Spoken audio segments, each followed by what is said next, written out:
เด้อกินหอยเด้อ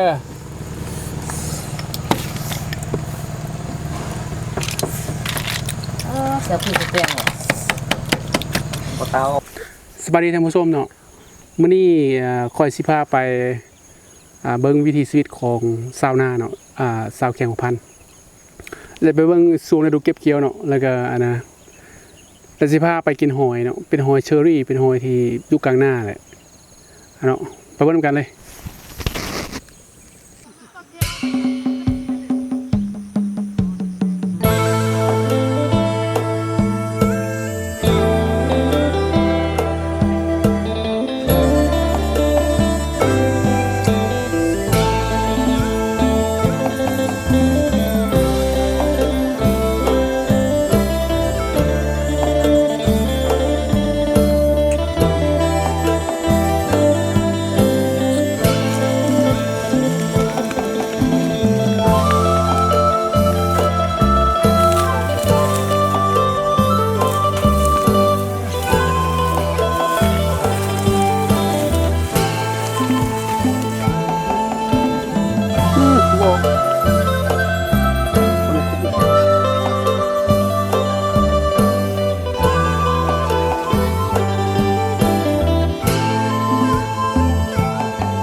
ปันเดือดตุกกันยืนใช่ท่านผู้ชมเบิ้งบรรยากาศเขาเจ้ากำลังตีเข่าในตอนนี้เนาะแต่ว่าตอนแรกนี่เขาตอนเที่ยงนี่เขากินตัวหอยเนาะหอยหน้าเด้อหอยหน้าเด้อไม่กินกันเนาะหอยเป็นประมาณมั่มบอก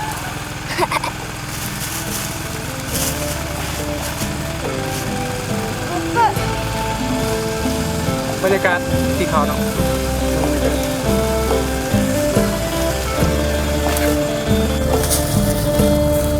ตัวกับเพื่อนนะ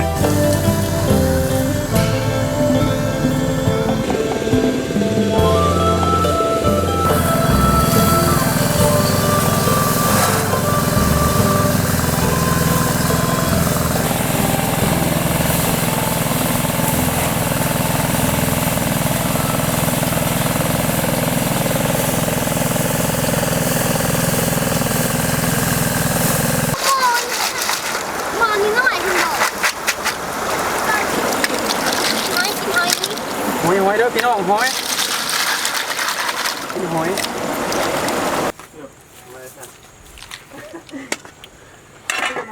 ไปลุก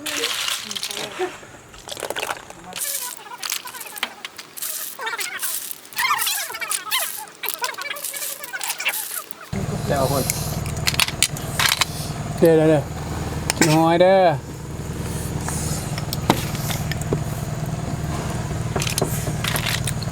เสียพี่เปรี้ยงเหรอบ่เตาออกกระดอนบ่เตาออกเมาลูกน้ำจิ้มซีฟู้ดว่ะสบาย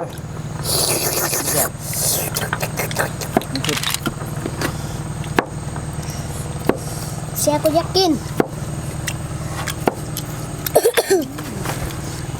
สุ่มเสียมีขายน้ำเด้อพี่น้องมีขายน้ำเด้อขายมัน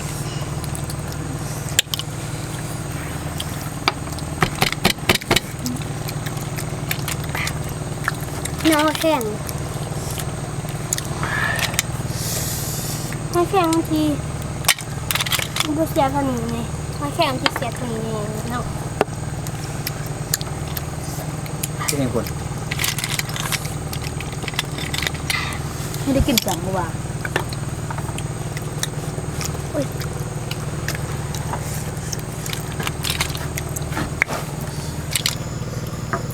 ให้มันในกัน ตกหรอใครโอ้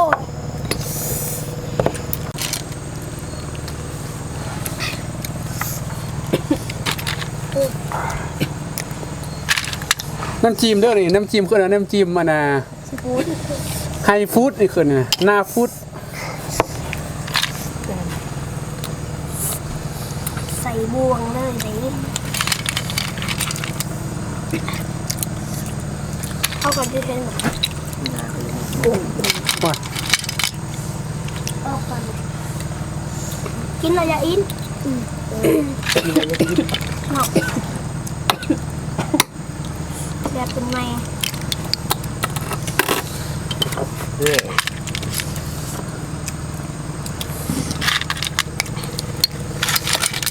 มันแก้วนี่แซ่บละ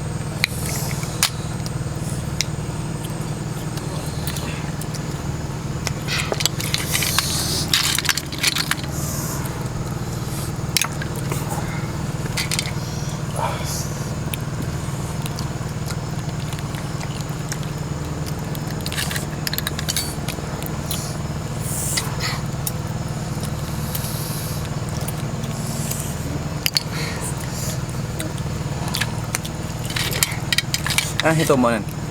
คนหักอันนั้นน่ะตัดกินเรือ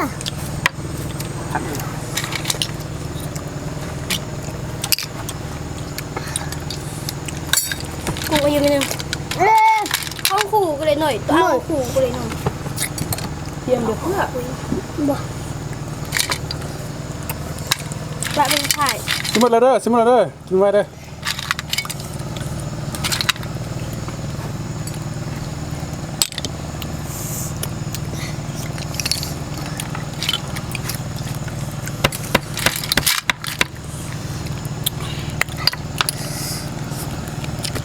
very good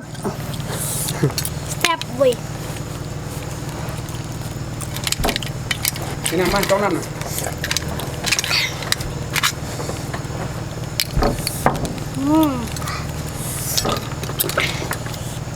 โอ้ยเจ๋งอีก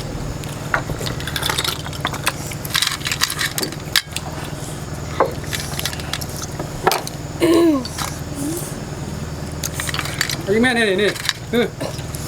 มาโดด หมดแล้ว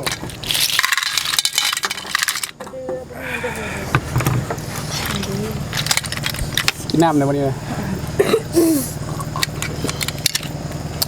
อันนี้เขาเรียกว่าน้ำสปอนเซอร์นี่นะ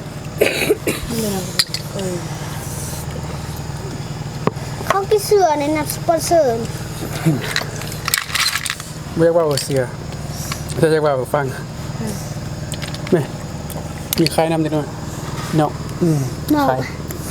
ใครนี่ใคร มีพวกสปอนเซอร์อันนี้เงินจอกกัน นี่มันไข่มัน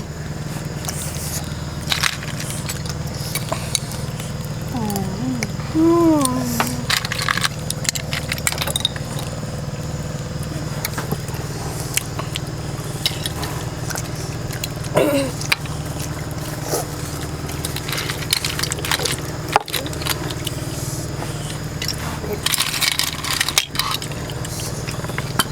นำสปอนเซอร์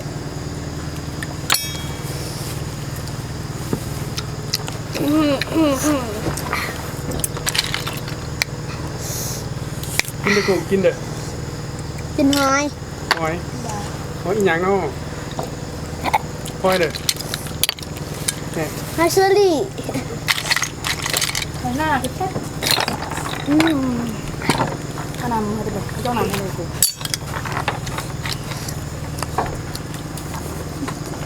พอแล้ว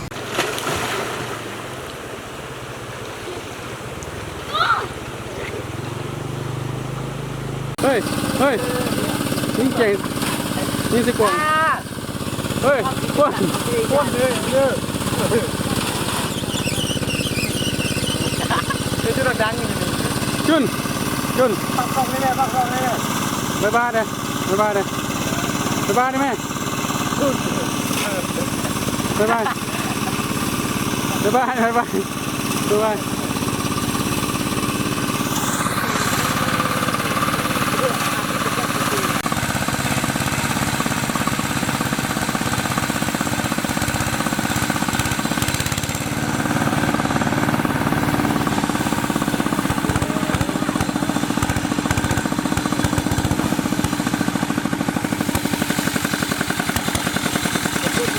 ควันออกหมดเลย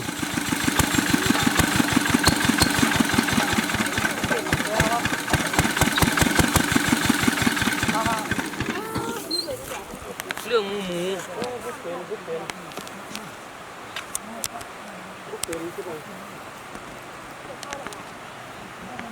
เ